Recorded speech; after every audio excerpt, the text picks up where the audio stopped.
जय बाबा बर्फानी की। दोस्तों, जैसा कि आप सभी जानते हैं कि जो बाबा की यात्रा है 30 जून 2022 से 11 अगस्त 2022 तक चलने वाली है। तो अभी लोगों के कुछ क्वेश्चन और आए हैं जिनका जवाब मैं दे देता हूं।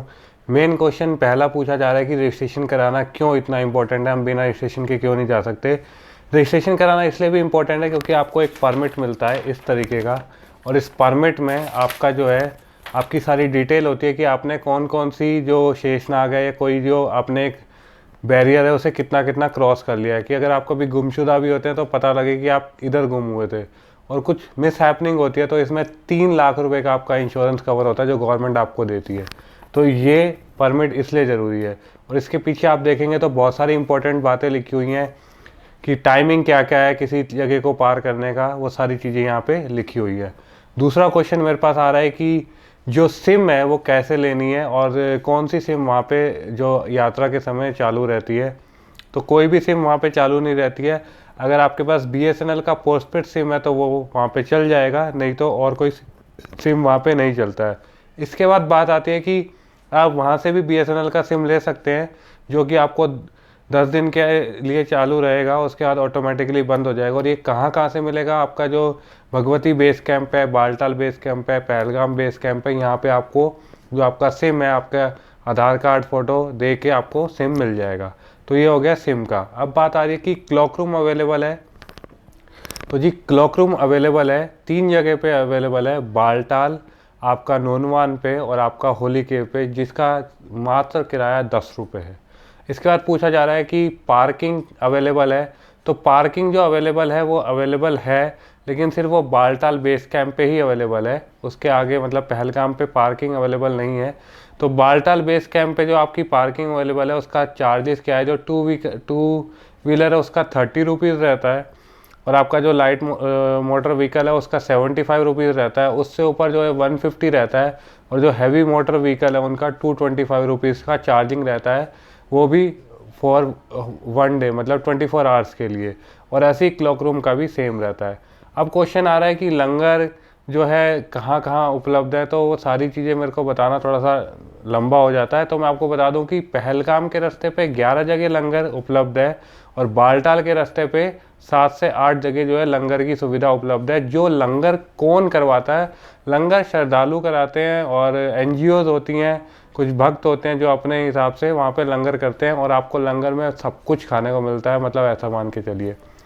अब बात आ रही है कि लंगर के बाद मेडिकल कैंप कहाँ कहाँ उपलब्ध है। इसके लिए मैंने एक पूरी वीडियो बना रखी है, बालटाल रास्ते पहलगाम रास्ते कहाँ कहाँ उपलब्ध है, बट मैं आपको मोटा मोटा बता देता हूँ कि 8 जगह जो है बालटाल के रास्ते पे मेडिकल कैंप है, और 18th जगह जो है वो आपका पहलगाम के रास्ते पे जो है मेडिकल फैसिलिटी उपलब्ध है। उसमें MAC है, EAC है, सारे फैसिलिटीज़ उपलब्ध है। 2 नर्सिस रहती है, 2 डॉक्टर रहते हैं, 2 दवाई देने वाले रहते हैं।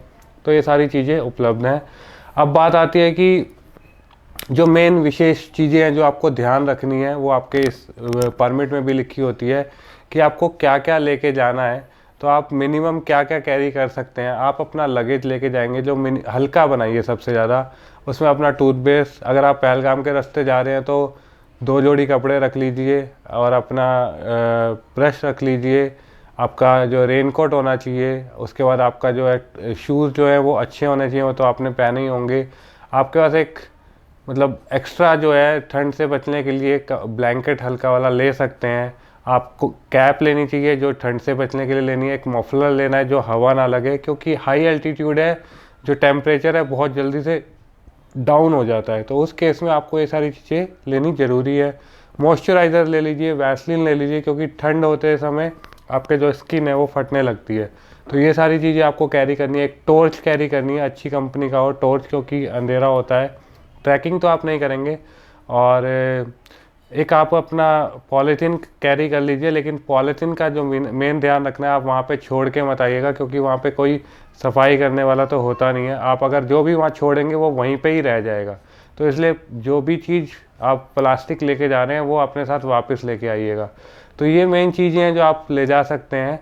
और इसमें परमिट में भी ये लिखा हुआ है कि अगर आप लोगों का आ रहा है कि मैं तो चल नहीं सकता, अगर कोई नहीं चल सकता तो पौनी से जाइए, लेकिन अभी 1 महीना बाकी है। अगर आप डेली 5 किलोमीटर वॉक भी करते हैं, नॉर्मल वॉक भी, तो भी आप अमरनाथ यात्रा आराम से कर सकते हैं।